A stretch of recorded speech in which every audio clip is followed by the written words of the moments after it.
Joseba Beloki, muy buenas. Muy buenas, muy bien.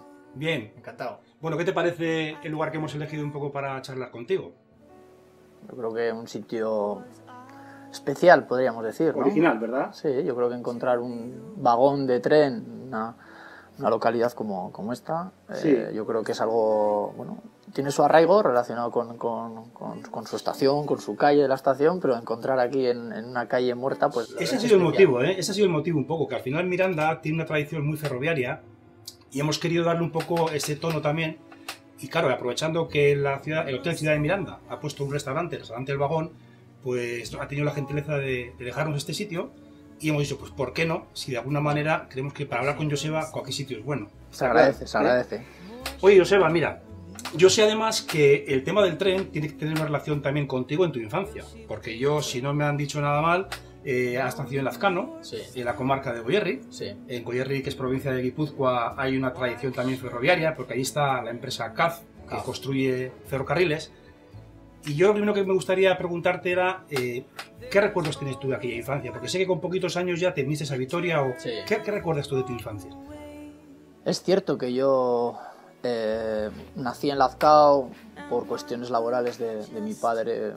Enseguida dimos el salto, como quien dice, además a las vías del tren para ir a Beasain. Pero bueno, tuvimos toma de contacto con Vitoria cuando yo tenía aproximadamente 4 años. Pero bueno, salvando la cuestión laboral de mi padre y lo que es el tema escolar nuestro, todos los fines de semana era un constante ir y venir hasta que prácticamente tenía 12 años, que fue cuando ya, pues bueno, por cuestiones de lo nuestro, al final, que ha sido el ciclismo, pues empezamos a quedarnos más tiempo, ¿no? Pero la infancia es una infancia bonita. Yo creo que yo tengo unos recuerdos muy bonitos, sobre todo de esa vida hecha los fines de semana en Beasain, con el ambiente, lo que era Beasain es un pueblo especial, ya no solamente porque la gente lo conoce, sobre todo por la CAF y por todos los trenes que hay, sobre todo a nivel mundial, ¿no?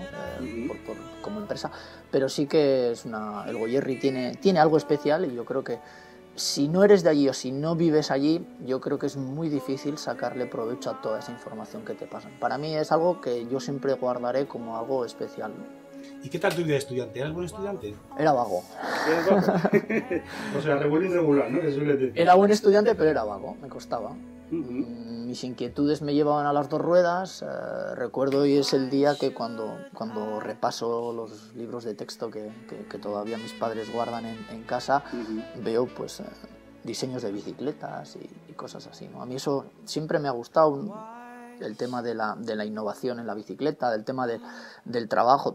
Es algo, estaba al tanto de todas las bicicletas, que por bien revistas o por periódicos o porque sea todo, cómo estaba el mundo profesional en cuanto a material, y es cierto que me gustaba la bicicleta, me gustaba el ciclismo, entonces estudiar pues pasaba un poco en segundo plano hasta que llegaban a casa las notas o los informes que me decían, oye, que tiene que darle un poquito más, ¿no? Pero sí, cuando luego me tuve que dar, al final, bueno, soy delineante.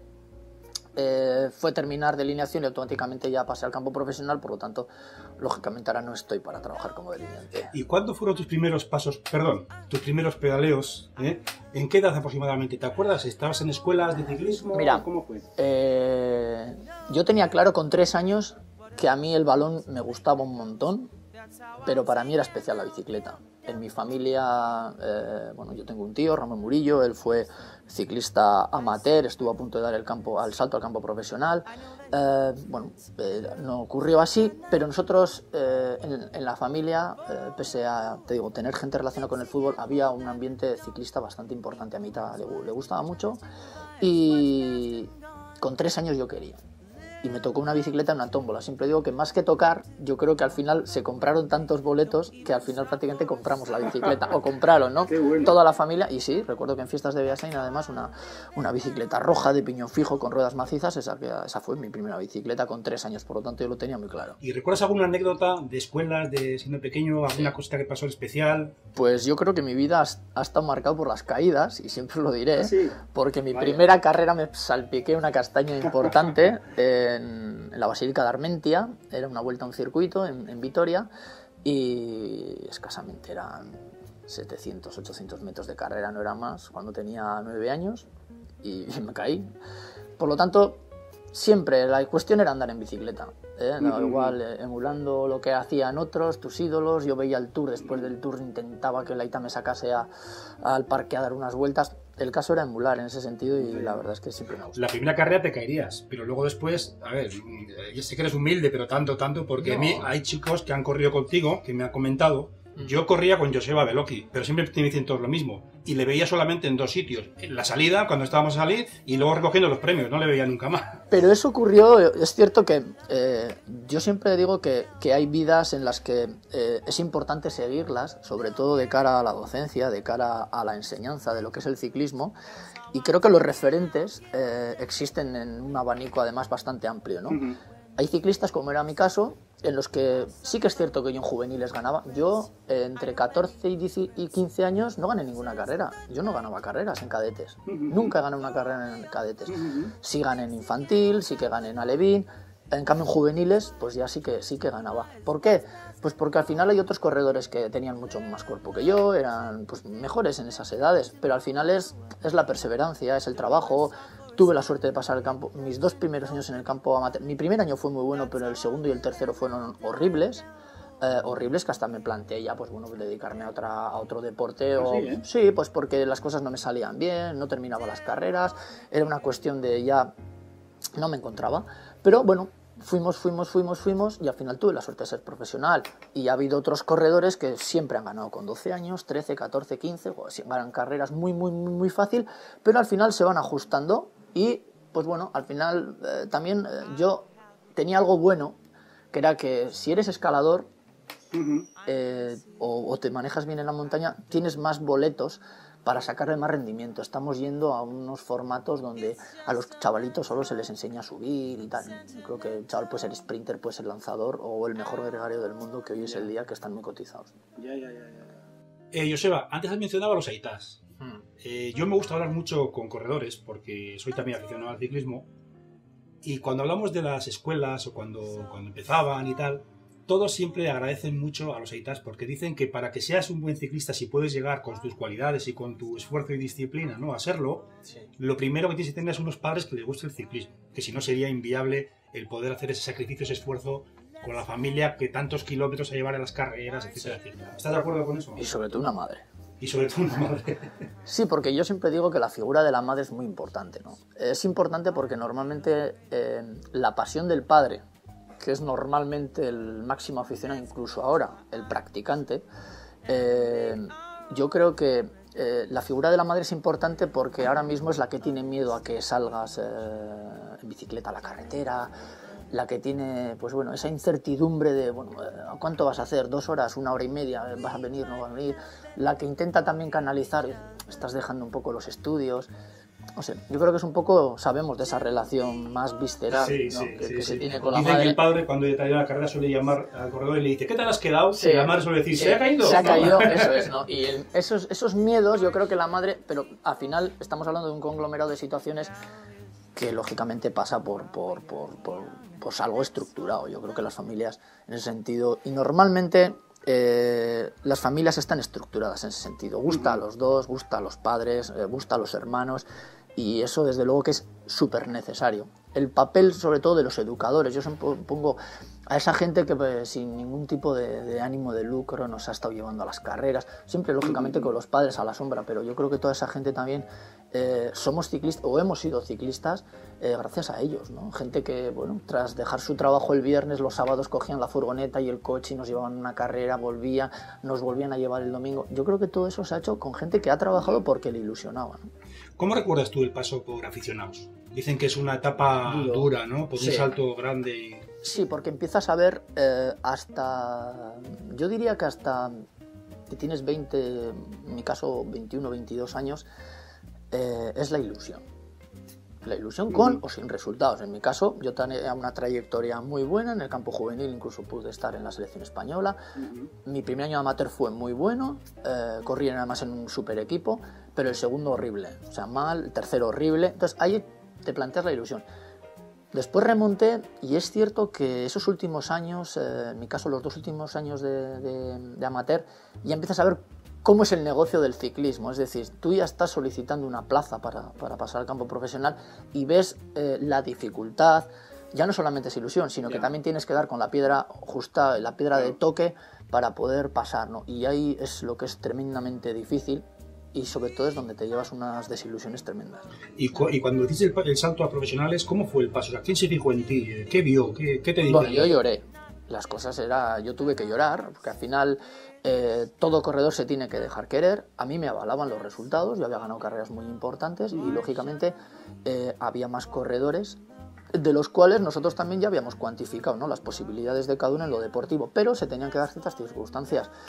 En mi caso está claro que había la imperiosa necesidad de que la Diputación Foral de Álava, implicada en el proyecto de aquel caso, y además por primer año de Euskaltel, dentro de Euskaltel Euskadi, pero para que nosotros entrásemos, que en este caso pasamos tanto mi compañero Hitor Quintana como yo, tuvo que haber pues bueno, un beneficio económico o una aportación extra de cara a que dos corredores con licencia alavesa pasasen al campo profesional. Ocurría, no ocurría, estuvimos ahí en un baile de bastante tiempo y al final ocurrió, y de esa manera, gracias a la aportación de la Diputación de Álava y mucho pressing, sobre todo a nivel de gente indirecta del equipo, empresarios y demás, a los cuales conocíamos, pues bueno, así pude dar el salto. Joseba, una cosa.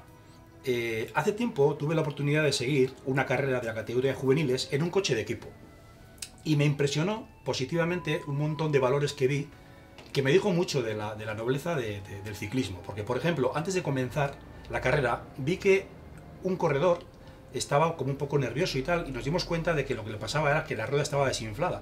Rápidamente el director de este coche equipo en el que yo iba le prestó la bomba de inflar y le infló la rueda rápidamente él para que pudiese incorporar a la salida.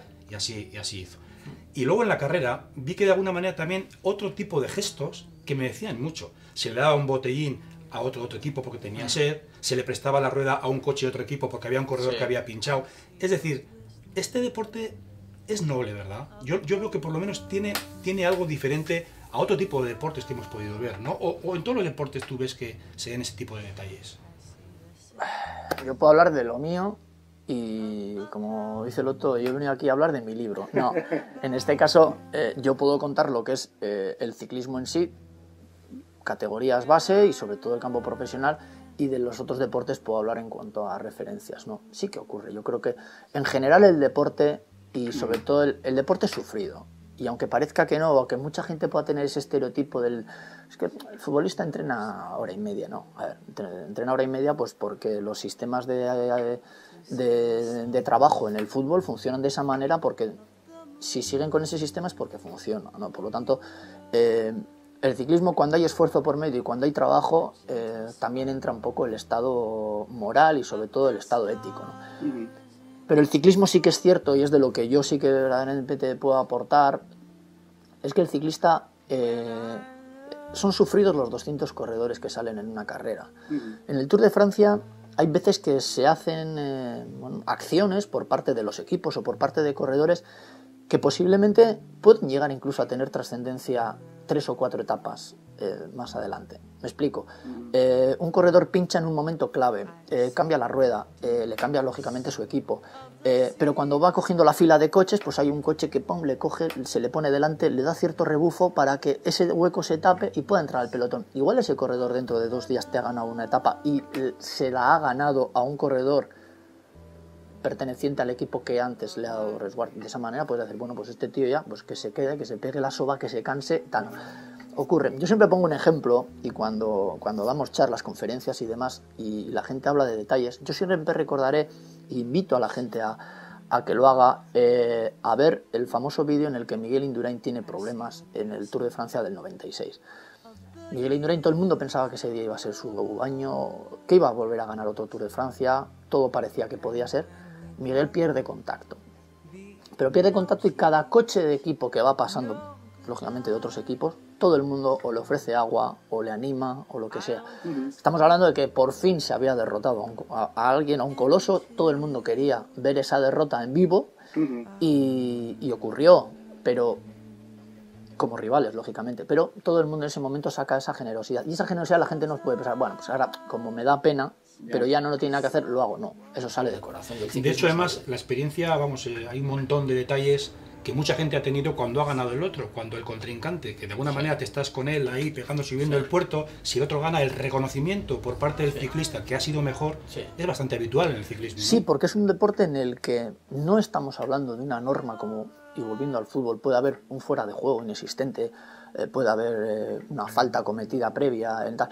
Aquí en el ciclismo al final es el tú a tú, es decir, se han dado casos en los últimos metros por alguna cuestión de, pues me han metido el codo o ha habido una modificación de trayectoria dentro de la línea de sprint, pero va a ocurrir. En una etapa de montaña es llegar y, pues bueno, si eres vencedor, lógicamente te van a felicitar, y si en este caso pues eres derrotado, no te queda otra que felicitar. Nunca ha habido ni declaraciones ni de piques. Fíjate que hay carreras en el mundo y carreras importantísimas donde se está jugando mucho a lo deportivo y también mucho en lo económico, donde la gente se enganche, ¿no? ¿Tú crees que, ahora que hablamos de a veces que gana uno, gana el otro, ¿crees que la actitud mental del corredor en etapas decisivas tienen mucho que ver con lo que sea luego al final el resultado? Y un porcentaje, además, yo diría que un porcentaje muy alto. ¿Y en qué momento se da uno cuenta o cómo puedes percibir esa diferencia? Porque yo he escuchado mucho, la actitud mental es vital, hay que tener cabeza además de piernas, ¿no? Pero ¿en dónde se ve? Pues mira, el ejemplo más claro y más latente en el que quizás la gente lo pueda medir de manera más objetiva es no hay maillot amarillo o líder de una clasificación, aunque sea virtual, o sea, aunque sea alguien que lo ha cogido de manera eventual, que no rompa los parámetros naturales de su rendimiento. O sea, un corredor de media montaña se pone de líder en el Tour de Francia. Es que es capaz de llegar a una etapa de montaña, de alta montaña, y decir, pues si este tío perdía 4, 5 o 6 minutos en una etapa y hoy ha llegado a minuto y medio. Eso es la motivación. Físicamente no ha cambiado por ir de líder, pero sí su forma de afrontar, el estar delante. Yo creo que también un poco ese ego también que tiene, que yo, ostras, mi estatus ahora ha cambiado, que esto lo tengo que aprovechar, que esto a mí me va a revertir mucho. Y sobre todo yo creo que hay algo muy importante que es en el trabajo diario. El ciclista tiene que prepararse a saber sufrir, a levantarse por la mañana después de un entrenamiento duro y decir, hoy tengo otro entrenamiento duro. Y al hilo de esto, ¿crees que eso después en la vida normal ayuda? Es decir, el haber desarrollado esa superación personal en momentos críticos, difíciles, ayuda. Sí. ¿En qué sentido te puede ayudar? Sobre todo en darte tranquilidad. Yo creo que te da tranquilidad. Es decir, tú a 180 pulsaciones eres capaz de hacer unas lecturas que cualquiera no las podría hacer, porque sabemos lo que ocurre, y el famoso calentón que tiene todo el mundo cuando hablamos es que tiene un pronto que fastidia toda su personalidad, ¿no? Yo creo que el ciclista piensa en frío de la misma manera que piensa en caliente en muchos momentos, y al final el corazón emocionalmente, aunque parezca que no, pero emocionalmente cuando el corazón está a 180 también te toca, sí, y hay que tomar determinación, una determinación, bien sea para bien o para mal, que muchas veces se toma la errónea, pero el poder pensar a 180 pulsaciones yo creo que te ayuda mucho después. ¿Te llegas a acostumbrar a ese dolor que te da ir a ese nivel que te da el cuerpo? Sí, ¿eh? Sí, yo siempre digo que esto ocurre un poco como las maratones, ¿no? Al final es una tortura consentida.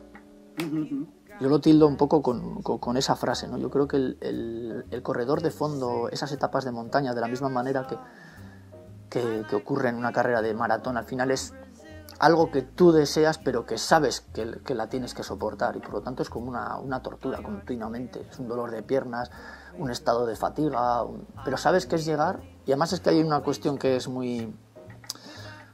compleja de entender quizás, pero es algo muy común dentro de los comentarios de los deportistas, y es tú llegas a meta y estás deseando que arranque la siguiente. Pues, cualquiera diría, joder, yo me quiero meter a la cama o me quiero morir un mes, ¿no? O sea, no, tú llegas a meta y ya estás pensando, automáticamente cambias el chip y dices, pues 5 minutos antes, cuando me quedaba 1,5 kilómetros y pensaba que no iba a llegar a meta, es llegar a meta, llegar al autobús, cambiarte y ya estás pensando en la etapa del día siguiente, ¿no? Yo por eso creo que ese condicionante de masoquismo existe. Esto que estás diciendo es muy interesante, porque yo he leído muchas frases o muchas definiciones de lo que es éxito, ¿no? De lo que es tener éxito, pero a mí la que más me convence, fíjate, tiene que ver mucho con lo que estás comentando ahora. Es decir, una frase que decía, el éxito es la realización progresiva de metas, ¿no?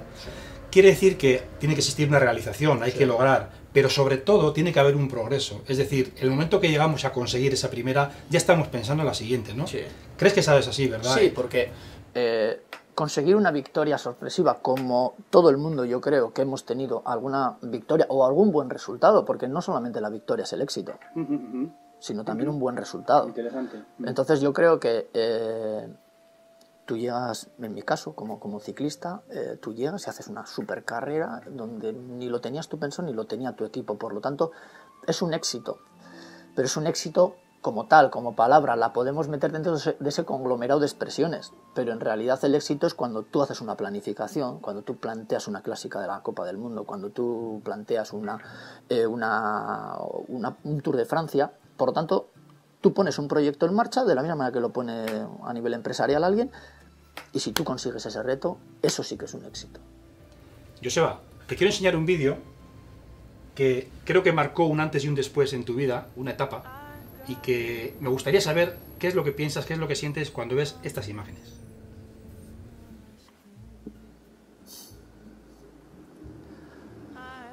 Pues bueno, yo creo que podemos decir, y como bien dices, yo creo que esto marcó un antes y un después en mi carrera deportiva, ¿no?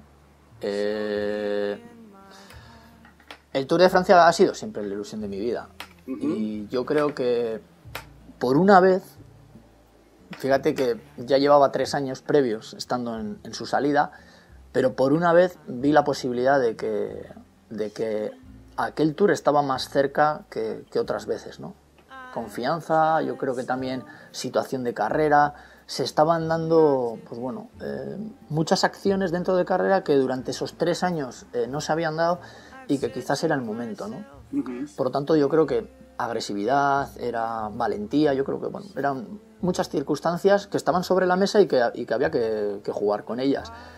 Y bueno, pues por circunstancias de carrera, pues ocurrió lo que ocurrió, ¿no? Entonces, bueno, fue doloroso porque, lógicamente, caerse en un Tour de Francia, todos nos hemos caído alguna vez, salía de carrera neutralizada, enganchones, tal, bueno, pues te caes, no te haces nada. Normalmente, de esa manera que yo me caí, tampoco otras veces había ocurrido absolutamente nada, porque, bueno, se suele decir, era una caída de chapa y pintura, lo que pasa es que por las circunstancias del asfalto yo me quedé pegado a él en el primer toque y como bien decía además el doctor Miquel Sánchez, que fue el doctor, pues, mi doctor de confianza y quien siempre me ha tratado, en un solo golpe pues me fracturé, pues eso, ¿no? El trocánter, el fémur, la pelvis, todo eso, más luego sobre todo una avería bastante importante en el codo. Se te cae el mundo, estás en el suelo, dices, joder, ¿qué hago aquí? Asustado, muy asustado, porque no podía separar las piernas y yo me asusté, la verdad es que mucho. Recuerdo además a mi compañero, a José Acevedo, que además mi compañero de habitación siempre en el Tour, que se paró conmigo y pues, él me intentaba consolar, yo solo oía, pero estaba acojonado. Y bueno, pues después ya pues todo lo que conlleva de diagnóstico, primero de traslado difícil, doloroso, bueno, ponte de pie, porque todos queremos ponernos de pie en ese momento. Yo intenté que me pusiesen de pie, me pusieron, ya vi que tenía una pierna más corta que la otra, ya se me cayó del mundo.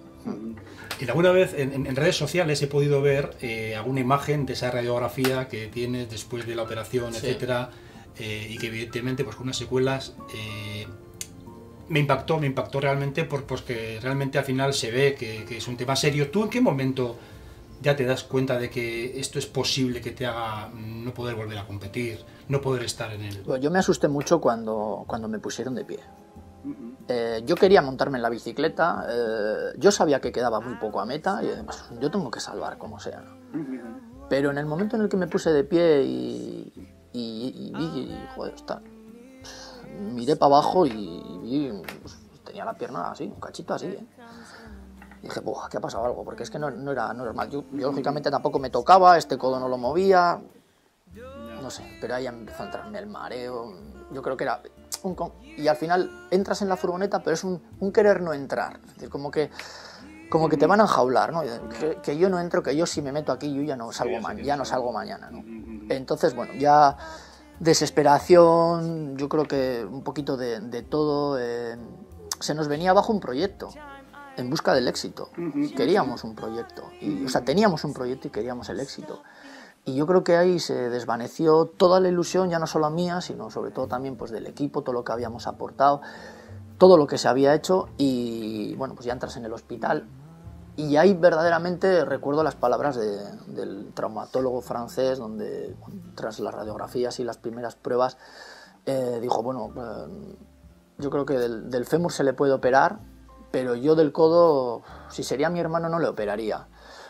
Si te digo la verdad, ahí a mí dije, bueno, que hay que llamar a Mikel como sea, y tengo que ir a Vitoria. Yo quería que alguien de confianza me tratase, y la verdad es que bueno, luego después pues bueno, fueron 2 días difíciles de traslado, una cosa y otra, pero bueno, por suerte ahora estoy bien. Pero sí que es cierto que cuando yo también veo aquella información de vez en cuando, veo la foto de cómo tengo hoy en día, cómo tengo la cadera y el fémur, y sobre todo de cómo tenía aquellos ochos en el codo reconstruido y demás, sí que es cierto que bueno, allí piensas en eso, ¿no? En ese proyecto que estaba en busca. Y un deportista élite como eras tú en ese momento, cuando le ocurre algo como esto que estamos hablando, con esta caída tan importante, necesita también que le puedan asesorar psicológicamente, además de físicamente con fisios, con rehabilitación, etcétera.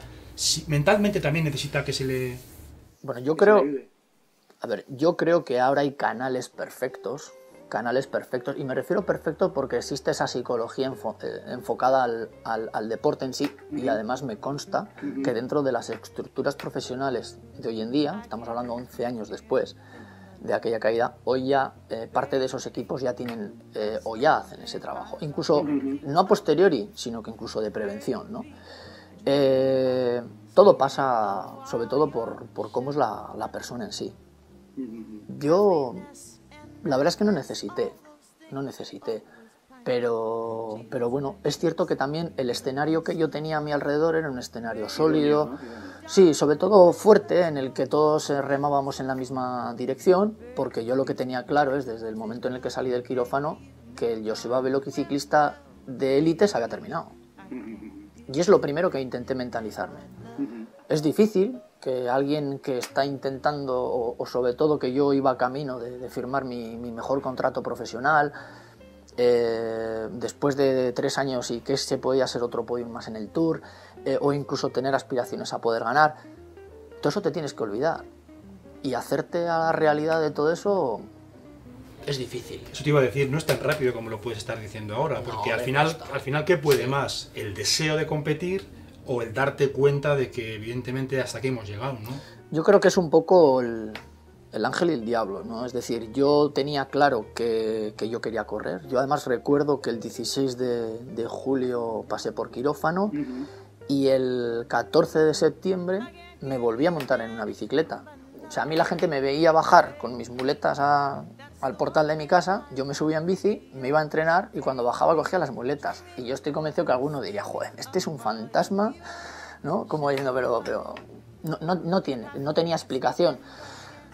Pero era parte de la necesidad, o sea, era parte. Yo, vamos, intenté cumplir los plazos a la velocidad de vértigo para poder recuperarme. ¿Por qué? Porque quería volver a correr, aunque por otro lado sabía, y cuando tenía esos momentos de fatiga o cuando verdaderamente estaba solo por momentos, pensaba que, joder, si es que ya no... Vale, y en un momento determinado ya pasas página, te centras ya más en lo que viene, y ahora, hoy, 2014, ¿cómo es un día normal de Joseba Beloki? Pues mira, soy una persona que yo creo que dentro de ese proyecto que puse en marcha en el 2003, que después de la caída, empiezas a valorar muchas cosas. Ya no solamente solucionar el problema que tienes, sino que también empiezas a dar, yo creo que, valor a muchas otras cosas, ¿no? Un ciclista viaja mucho, un ciclista pasa mucho tiempo fuera de casa, y lo que un ciclista necesita es estabilidad. Y sobre todo estabilidad laboral, y sobre todo yo creo que estabilidad familiar, ¿no? Al final puse un proyecto en marcha en casa, que al final es mi familia, que son mis hijos, los cuales me lleva tiempo, y lo que, pues bueno, me he propuesto estar cerca de ellos y poder hacerlo. Por lo tanto, pues a mí me gusta estar cuando a las 9 de la mañana van al colegio, pues me gusta estar con ellos. Después, pues lógicamente, pues entre una reunión, otra reunión, o un pequeño viaje, o algo relacionado pues con la revista, mis pequeños proyectos, o sobre todo también reuniones para proyectos futuros, paso bastante tiempo, vamos a decir que bastante ocupado. He descubierto el mundo del running. Es una manera de hacer deporte en muy poquito tiempo, pero que me ayuda mucho a poder estar en forma y a despejar. Y sobre todo también el tener un estado de forma óptimo para cuando tengo un compromiso ciclista, pues no hacer el ridículo. Esas marchas cicloturistas, viajes con invitados, como suelo hacer. O sea que bueno, yo creo que al final es algo que me gusta. Y también te digo que sigo el ciclismo al día a día, me gustan todas las carreras, veo todas las carreras, me informo. Bueno, yo creo que es algo que va en sí. O sea, eso que tenía cuando tenía 3 años, pues lo sigo teniendo ahora. Bien, pero además de la familia, Joseba, yo soy consciente y un pajarito me ha dicho que en el primer momento que te llaman para acudir a poder trabajar en algún acto solidario de cara a los demás, ahí estás el primero también. Bueno, a ver, te vuelvo a repetir, yo creo que al final un deportista también se construye mentalmente y no es cierto en muchas ocasiones la imagen que da un deportista de élite, controlado las 24 horas del día, podemos decir, por sus actos, por lo que hace, por cómo entrena, por cómo hace declaraciones, por las ruedas de prensa, por los momentos nada más llegar a meta. Quizás hay muchas ocasiones en las que la imagen, al final, en petit comité de esa persona, no es la misma, ¿no? Podemos decir que está un poco distorsionada. Que no es culpable nadie, sino que la gente piensa. Y ahí es donde yo creo que el deportista es solidario de por sí. Yo lo hago, pero yo lo hago porque me gusta, pues porque creo que a mí me ayudaron muchísimo y lógicamente también me pongo en el pellejo de mucha gente que necesita ayuda y si yo puedo aportar algo, pues lo hago. Pero bueno, yo creo que eso es innato en mi persona. Yo una vez leí en un libro que en toda la fase de una vida de un ser humano, de una persona, generalmente suelen darse 3 etapas, ¿no? La primera es que uno aprende a aprender, ¿no? Después aprende a enseñar y si es bueno y tiene cualidades y además perseverante, uno enseña a enseñar, ¿no? Sí. Tú te ves ya enseñando, me consta, a chavales que están en escuelas, etcétera. También colaboras, también creo yo, en algún equipo que ha formado tu hermano Gorka y estás con él también para echarle una mano. ¿Crees que esas fases las tenemos que cumplir? También una vez que uno aprende, luego tiene que enseñar también. La expresión de que esto al fin y al cabo no es nada más que una ola y una contraola, yo creo que la vida es así, ¿no? Y en este caso, pues bueno, yo estuve en esa cresta, en ese momento bueno, pero por el fruto del trabajo de mucha gente. Hablábamos antes de ese trabajo de mis padres, ese trabajo de mi familia, ese trabajo de mis educadores. Y por lo tanto, joder, si yo he conseguido toda esa experiencia, si yo he conseguido, más allá incluso de los resultados, porque muchas veces no hace falta tener buenos resultados para ser buen educador. Yo creo que, ¿por qué no enseñarlo ahora, no? Y cada vez que tengo la oportunidad, o cada vez que me lo piden, pues bueno, yo en ese sentido, aunque quizás luego con el proyecto a nivel económico o con el proyecto a nivel institucional o lo que sea no tenga nada que ver, pero sí en el deportivo, si puedo aportar algo, lógicamente me gusta aportar porque creo que es algo que a mí me gustaría y me enorgullecería si algún día hago un corredor y dice, pues mira, a mí me enseñó Joseba sin ningún tipo de interés y tuve unos resultados y me vino muy bien lo que me contó para mí. Yo creo que eso sería... Ayudas también en el tema de planificación, ¿no? De planes de entrenamiento, etcétera, ¿no? Además, incluso creo que a gente que compite a nivel competición federado y gente cicloturista o que van de una manera más suave. Cuéntame un poquito, ¿cómo haces esto? Mira, yo soy entrenador titulado por la Federación Española de Ciclismo y lo hice porque creo que era una de las maneras de legitimizar, podemos decir, la experiencia que yo tenía, ¿no? Soy disidente de los sistemas, de muchos sistemas, porque creo que hay mucho estereotipo que se utiliza y que yo, gracias a esa disidencia, en cierto modo, y el salirme de vez en cuando de los canales, pues a mí me dio buenos resultados. Yo creo que un deportista tiene que ser también autodidacta más que seguir a pies y juntillas lo que hizo un preparador. Yo creo que escucharse a sí mismo y cuando se levanta por la mañana hacer un poco de, no te voy a decir autocrítica, pero sí un autoexamen, tío, estoy bien, estoy mal, puedo o no puedo hacer. Entonces, o saber ajustar. Entonces, a mí me gusta interactivar de esa manera también bueno, en este caso pues con la gente a la que llevo la preparación y bueno, y estar y enseñarles y demás. En el día a día llevo a amigos, llevo a conocidos, o en este caso pues llevo en el proyecto que tiene ahora mi hermano en marcha, el equipo Sillon Infiesport, pues llevo directamente. Y si no, lo que sí que me gusta mucho es el asesorar a la gente, pues vía web, la gente me cuenta sus inquietudes, oye, pues yo voy a preparar esta marcha cicloturista, me echas una mano, pero más que mandarles trabajo, que lo hago, lo que me gusta en sí también es enseñarles a ellos a hacer esa lectura del trabajo. Vale. Sí.